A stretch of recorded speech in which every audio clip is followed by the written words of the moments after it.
What's up, everybody? I hope you're surviving in this hot weather. It is crazy these last couple of days. I found myself a nice shady spot so I can do this video quite quickly for you. Apologies if I look sweaty or whatever. I'm actually not looking too bad here on the camera, but it has been, yesterday was crazy. Got to like 40 degrees where I was in terms of working on top of the heat. It was actually pretty crazy. Anyway, this week's video, we're going to look at Luis Martín. Apologies if I'm pronouncing that name wrong. He's the fitness coach for the Argentinian football team, national side football team. So he's working with people like Lionel Messi and stuff. And I just found this interview, come across this interview that he did, or podcast really that he did. Sorry, trains driving by me here. And I thought it was really interesting. Now, YouTube has auto-dubbed it for me so I can listen to it in English, so that's what you're going to hear. Obviously, the original is in Argentinian, not in English, so there is a little bit of a weird dubbing thing going on there, but I hope you can forgive me for that. I need to listen to it in English. But I hope you enjoy these clips, and I want to highlight just a couple of things that I found super interesting, what he's talking about. And if you do an analysis, you'll see when you see player X, 5 games that he's breaking it, he ends up getting injured. He ends up getting injured because he feels so good. So I thought it was quite interesting because he's talking about looking at the analytics and seeing the negative trend of an athlete over 4 or 5 games. But because the athlete feels good, they might be playing well, they might still be scoring, they might still be moving well, making good decisions on the pitch, they want to keep playing. But because the analytics are trending downwards, he's saying stop.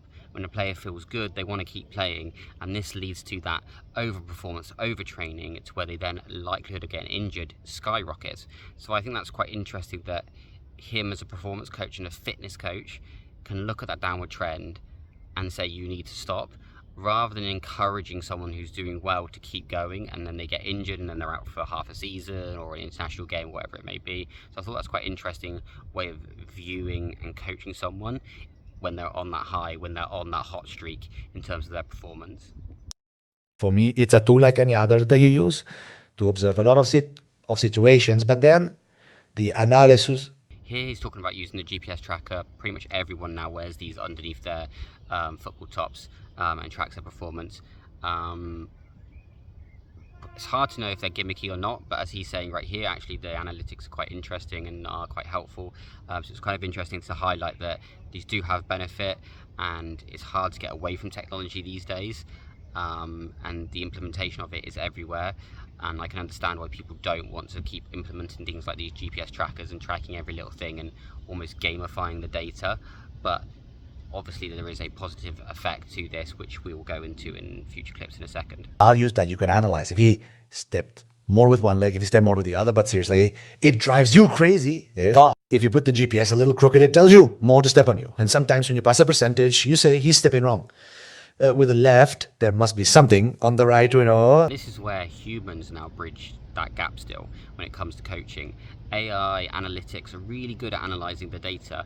As he's saying here, like you put the GPS tracker slightly crooked and it's going to look like he's compensating to the left or maybe more to the right when he's stepping, accelerating, decelerating, all the rest of it.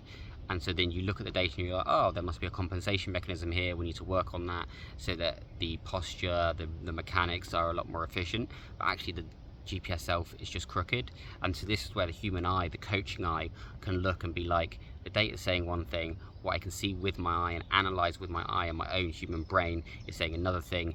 Let's look at the probability that maybe the GPS tracker was just off, or run future training, future tests to see if the data actually repeats, to whether or not there is compensation mechanisms that you need to help correct for, or it is just simply the device not being put on the person properly, and this is giving you obscure outliers in that data.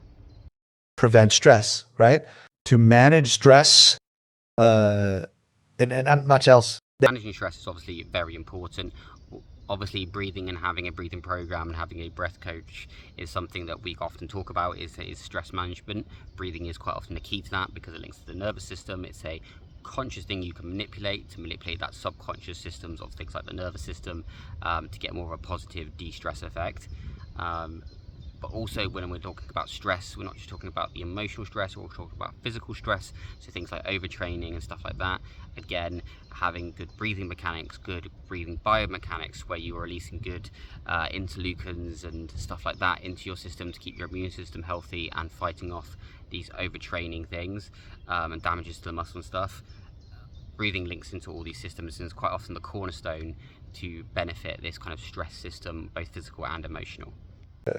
Many coaches build their teams based on how fast their players run, the metrics they put in. Here is a really key thing right here that he's just said, which is quite easy to overlook because it's almost a passing comment. But him saying that coaches look at the speed of their players to who they're selecting because of the game of football has gotten so much quicker in recent decades. We'll go over some statistics of that in a second in future clips. But the fact that the game's picked up and the fact that speed is the number one thing people are looking for is very interesting, because also football is not just straight lines, it's curves, it's, you know, wiggle runs, you're curving off to the left, curving off to the right, you're really running a straight line. But it is the repeated sprintability, just not repeated sprints in a straight line you're trying to do. So how do you improve repeated sprintability? Well, obviously there are many ways to do it, and there are many ways you should be doing it. One key way that people often overlook is using breath training. There is a repeated sprint exercise that I use with my athletes and teams that I train, which is a great way to increase your repeated sprintability through using breath pauses. Now, I'm not going to get anyone to do it. I do not recommend you do this. It is definitely something you should be done under supervision. I want to make that crystal clear.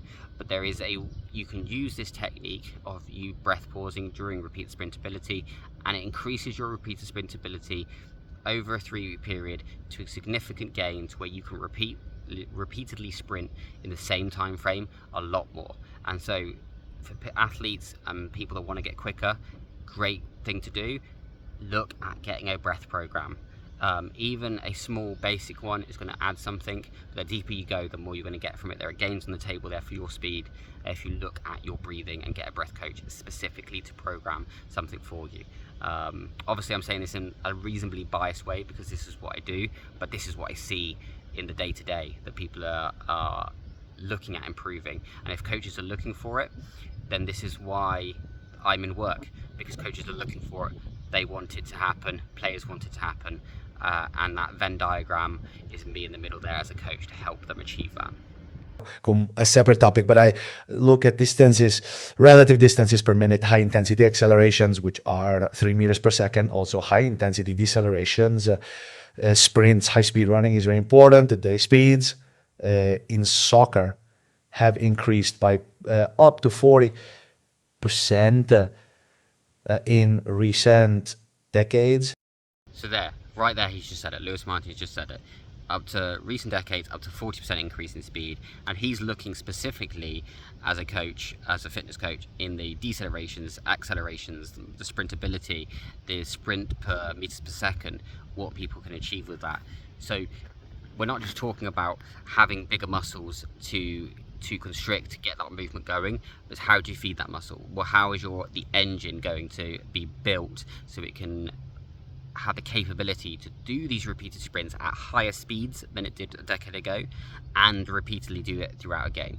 You need to make sure that the economy of the engine is really good and that you have utilization of that engine as well. The way to do this is through breathing, because if you can breathe better, if you have better breathing mechanics, biomechanics, psychophysiological, better breathing in that aspect as well, then you're going to be able to get more oxygen in to those muscles, to keep the lactic threshold is going to change, the VO2 max can be increased, so you can have the better repeated sprintability, etc, etc, etc. I'm not going to bore that with you now, but what I'm saying is here, the short and sweet of it is that if you have a better engine through having breath training, then you're going to have these positive effects. And if football is only trending upwards in terms of speed, having a breath training program is going to become more and more important in the next 5 years.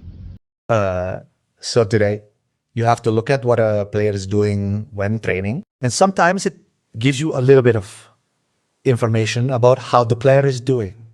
It's happened to me many times with players who always finish training or among the top 5, and then they're not there. They don't show up.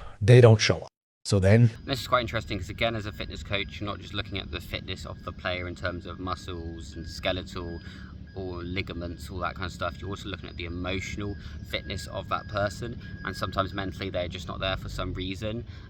Maybe it is a small niggling injury, or they're coming back from injury, there's a small niggling pain there that's caused them discomfort, something in their personal life, something like that. So your role as a coach does extend beyond just making sure they're fit to move. A great way to emotionally regulate is breathing exercises. Now we're going to go back down to the other end of the spectrum here and look at more meditative mindfulness exercises. If you can't breathe right, if you have poor breathing mechanics and stuff, all that stuff doesn't matter, because your body's just not capable of sustaining that level of focus in terms of meditational focus or mindfulness focus, because it just can't breathe right anyway. So by looking at the scientific end first, you're going to feed into that emotional end the other side. And so this is what he's saying here in terms of what he's doing as a coach, is to help the player remain at top of their performance and perform the best they can. Parameters should be integrated, because football can no longer be divided into physical, tactical, strategic, mental, emotional. It is a whole synthesis. I included this clip here from the interviewer because I actually thought it was really important here, because what he's saying about the synthesis of football, he's talking about tactical. If you can breathe well, you can focus well. If you can focus well, you can listen to the tactics. Physical. If you breathe well, then you have 80% of your movement comes from being able to breathe well. If you breathe well, you have 80% better movement. It also means that you're going to be less injury prone, so you can be on the pitch a lot more, perform a lot more. Emotional. If you have good breathing, then you can focus, you can do the mindfulness stuff, the meditative stuff to help your mind recalibrate after performances or recovery from training, etc., etc.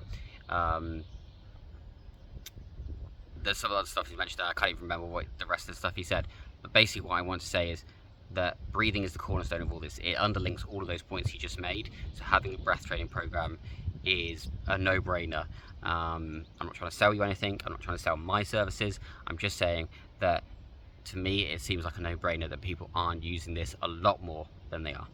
Look, yes, a considerable amount of emphasis is placed on both the design and the execution of the tasks, ensuring they align perfectly with the coach's vision. So, and this bit's super important because you can get carried away with someone like me who likes to get into the weeds of studies and looks a lot of research and reads a lot of literature on this, has done a lot of study on this.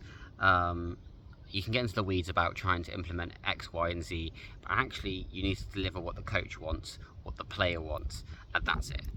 And how you there might be loads of other cool stuff, loads of other cool techniques and equipments, exercises, all that other stuff, but you need to just deliver what the coach wants. So at the end of the day, if someone comes to me and someone asks me for specific goals, that's what we achieve. Is there more cool things that we can do, that we can try and implement? Of course, but we want to achieve the goals first, and everything else is extracurricular. So that's the most important thing. And I think that's the most important thing for strength and conditioning coaches, fitness coaches, maybe it's tactical coaches, defensive coaches, offensive coaches, set piece coaches. All of these things are important, but really you need to deliver what the coach's vision is for the team and what the vision is for the player themselves. And that's the most important thing that you can do as someone that is in aid of these head coaches or in aid of these players who are using your services. Because sometimes it is easy to get carried away. I am 100% guilty of that. You can pester me and we can talk for hours on my subject and I will bend your ear about it, but it's not always helpful unless we're in a pub over a pint and we're just talking about what we do. But yeah, you need to aid the coach themselves. I thought this was a really good point. I just want to end the video with that point. Okay, there are all the clips that I picked out this week from that podcast. Like I say, super interesting. Actually, the podcast is like an hour and a bit long, and he talks a lot, actually some really interesting things about Lionel Messi and Ronaldo as well, in terms of their training and attitude towards training and the professionalism and athleticism that they do. Which I thought was super interesting. It's not super relevant for what we talk about here on this channel, but go check out that podcast if you want to listen to those bits. I will link it down below, so go check it out, obviously in the description. But yeah, hope you're all surviving this heat, hope you're all doing well. Make sure to like this video before you go if you liked it. If you didn't like it, make sure to like it anyway. If you want to hit that subscribe button, it costs absolutely nothing to you, but it means the world to me to see a subscriber come on board and join us on this journey of how we use our breathing to perform better and live better in our day-to-day lives. So yeah, I hope you've enjoyed this video, and before you all go, if you could do that great stuff for me, it helps me, helps the algorithm, everyone's happy, and it costs you absolutely nothing. So yeah, I'll see you all there. If you want to get at me, then my socials are at First We Breathe on Instagram and TikTok. My website is firstwebreathe.co.uk. Feel free to reach out for me if you want anything, training, advice, if you just want to chat about how Chelsea's season went this last season, how it's going next season with Xavi Alonso, then yeah, you talk to me. I might not be in the best mood to talk about that right now, but we'll see. Anyway, oh yeah, and on to World Cup soon as well. We'll cover that anyway in the future. Anyway, see you all soon.